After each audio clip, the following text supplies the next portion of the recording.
What is going on in the housing market in Salem, Oregon, and the surrounding areas right now? That is the question that everyone wants to know. We, of course, get asked all the time as real estate agents, and there are just so many headlines out there. There's so many different contrasting opinions on what is going to happen, which that's not necessarily what today's video is about. It's like predictions, but there's a lot of crazy headlines out there. And so we're here to just give some facts and statistics on what is really happening in the housing market. And my personal favorite, personal experiences. I'm Yes. really big on what I'm experiencing, what my clients are going through, whether you're a buyer or seller, because that's the realities of things. I mean, we see these big headlines. We see it on TikTok, for instance. Every time I go online, it's just like crash. Crashing. And so, I mean, maybe it is in their areas, but here in Oregon, we're doing pretty decent, I would say. Yeah. All right. So let's firstly start off with home prices, because a big misconception I hear often, or thing I think people get confused by, is there are a lot of price reductions going on right now, which means a home is on the market for X amount of days and the seller decides we're not getting any offers, we're going to lower the price of this listing. And I think people are getting that. And one of the reasons I think that's happening is because sellers think, coming out of this crazy seller's market, they think they can ask for the moon because that's what they're used to seeing and they're kind of entitled in that way. However, I think a lot of people are confusing the fact that there are price reductions with homes currently on the market with homes depreciating. So that is not the case. Although homes are not going up in value as much as they were, which is a good thing because 20% in 1 year is not a healthy housing market, they are still appreciating, which means they're still going up in value. So in August 2023, Salem home prices were up 2.6% compared to last year, selling for a median of $441,000. And that aligns with what I've been saying. You know, I'd say the average sales price about $435 to $445. That's an accurate number. Mm-hmm. What I do see this year versus last year is, yes, there's less sale amounts, and yes, there's less loan applications out than I'm used to.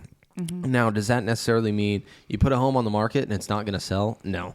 There's plenty of realtors in our area specifically putting homes on the market. We were just talking about kind of first-time home buyers, starter home prices. Those things are selling. Even $650,000 homes on an acre selling. So there's definitely still buyers out there. Even homes in our neighborhood. I mean, This is in town in Salem, $600,000 to $800,000 plus homes selling. So I think it's really dependent on the sales price. Yes, the price range you're looking in for sure. And sellers not like setting themselves up for failure, or the listing agent setting themselves up for failure. I used to specialize heavily in expired listings, and my main pitch when I'm talking to people in a listing appointment is, I work for you, you don't work for me, yes, but understand that I really want you to take my professional advice as a realtor. This is the serious and realities of comps and what your home, I believe, is worth, because think about it, these homes have to appraise. What I see a lot of these homes being on market for are way and above and beyond appraisal value and maybe what a ready, willing, and able buyer is going to pay for it. So that's why we do see these price reductions, and then there's that false reality of, man, I just see price reductions. Well, yeah, we do see them, but the thing is that average sales price, the closed price off that square footage or that home in that particular area, it's still an appreciating home. Yes. If it is a desirable home in a good neighborhood, move-in ready especially, then it's likely in certain price ranges going to sell pretty quickly still. Mm-hmm. We definitely, like Spencer said, though, days on market a little longer for higher price points.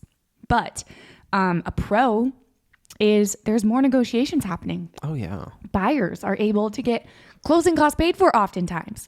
We're able to write an offer that's a little bit lower than, the sale price, which back in competitive, low interest rates markets were completely unheard of. Yeah. Okay, so some houses get multiple offers. The average home sells for a round list price and goes pending in about 42 days. Hot homes can sell for about 1% above list price and go pending in about 19 days. On average, homes in Salem sell after 43 days on market compared to 41 days last year.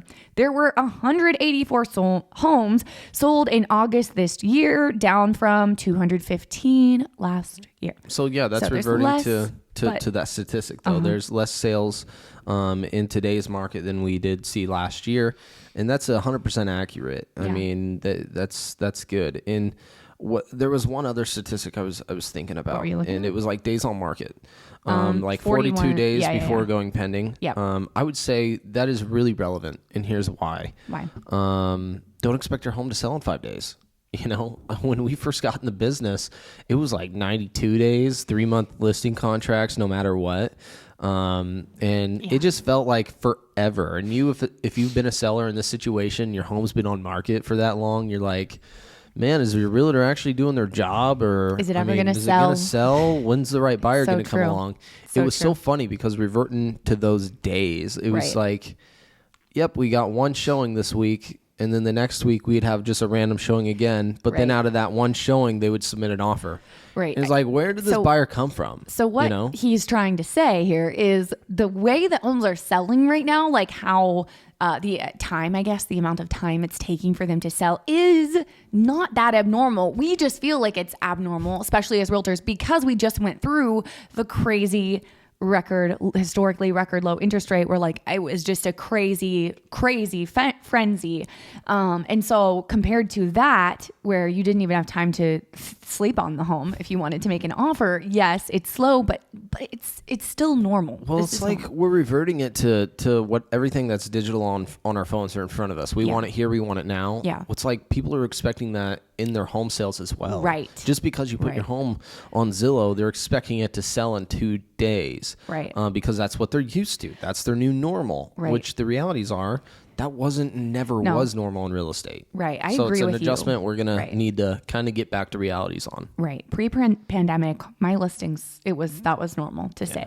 All right. So I want to hear your opinion on this, because according to a Redfin score, Salem is somewhat competitive. The competitive score, based off of like how competitive the housing market is, how competitive it is for buyers, is 42%. 42% out of 100%? Yeah. Well, it's so hard to say because it so depends on the price range as well. Is that nationwide? And if it's price range. No, this is Salem. Okay. That's Salem's competitive score, just according to Redfin. So who knows how accurate? I mean, I can relate to that though, because out of my last showings here in Salem in town, and by the way, we work not just only in Salem, we're up and down the I-5 corridor, Eugene, Portland, and then south or east and west. I mean, a lot of different directions. A good radius around Salem. So we keep pointing out Salem because this is where we live, but we definitely work in a lot of areas around Salem. Yeah. When it comes to that rating though, I mean, I could see it. Because me as a buyer's agent representing my buyer, I mean, I'm not wanting to pay full ask price for anything. And so it's always dependent on the seller, and then the amount of active listings right now, I would say, are just very slim. And sellers, if their home is on market, the reality is they're wanting to sell. So I would say negotiations are happening. So that's why I think that score is pretty relevant, because if it's a higher score, I'd say that's more of a seller's market. What we are seeing is more geared towards a buyer's market. So that's why I like seeing in those 40%. Yeah. And I'd say that's relevant. And lastly, what happens when interest rates do go down? If and when they do go down. Man, I mean, I see us sitting at an interest rate probably upper 5s, and that's going to just become that normal interest rate. We're going to sit there hopefully by mid next year, and real estate will become more fluent in moving forward again. I think right now it's just a boring market. Interest rates are pushing 8%. Sellers, yes, there's homes out there. There's going to be less sales. And this is maybe my tip of the day is there are unique real estate deals that are there to be made. Most of my for sale by owner phone calls have been going like this. If you have a buyer, bring them. And I say, okay, well, are you willing to do a carry contract? Because me as an individual investor, possibly myself, if I can find something to carry, put 5%, 10% down on, and then make a monthly payment without going to a lender or a bank, let's do that deal. And a lot of my for sale by owners are willing to carry the contract. I mean, I'm dealing with a $1.1 million home here that's listed, and the seller's willing to carry it. That's really rare. That's very rare.